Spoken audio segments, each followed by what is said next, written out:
वाशिम जिल्ह्यात गॅसचा मुबलक साठा, अफवांवर विश्वास न ठेवण्याचे जिल्हा प्रशासनाचे आवाहन। वाशिम जिल्ह्यात घरगुती गॅस सिलेंडरचा तुटवडा निर्माण झाल्याची चर्चा सध्या सोशल मीडियावर सुरू आहे। मात्र या केवळ अफवा असून त्यावर नागरिकांनी विश्वास ठेवू नये, असे आवाहन वाशिमच्या अप्पर जिल्हाधिकारी तथा अप्पर दंडाधिकाऱ्यांनी केले आहे।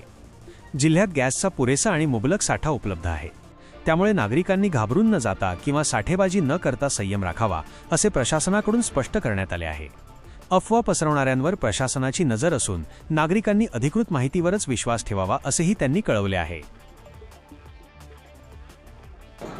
ज्या कृत्रिम वाशिम जिल्ह्यात घरगुती गॅस सिलेंडर संदर्भात ज्या कृत्रिम टंचाई आहे अशी अफवा संदर्भात प्रशासनामार्फत सर्व नागरिकांना असे सूचित करण्यात येते की वाशिम जिल्ह्यात आपल्या एजन्सीचा आपण स्टॉकचा आढावा घेतला असता कुठल्याही प्रकारची अशी टंचाई किंवा शॉर्टेज असा आढळून आलेला नाही।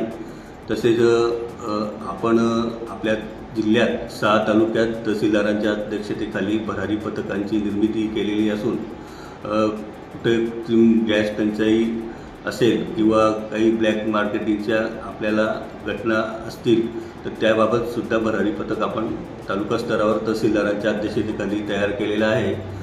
तसेच सर्व जे एजन्सीधारक आहेत आपल्या जिल्ह्यातील त्यांना सक्त सूचना देऊन आपल्या नागरिकांची कुठलीही प्रकारची गैरसोय होणार नाही याची सुद्धा दक्षता घेण्याबाबत सूचना देण्यात आलेल्या आहेत। तर सर्व नागरिकांनी प्रशासनास आणि सर्व एजन्सीधारकांना सहकार्य करावे आणि कुठल्याही प्रकारचा अतिरिक्त साठा न करता आवश्यक असल्यास आपण आपली गॅस नोंदणी करून व्यवस्थित ज्या प्रोसेस आहे त्याच्यानुसार गॅस उपलब्ध करून घ्यावा ही प्रशासनातर्फे विनंती करतो।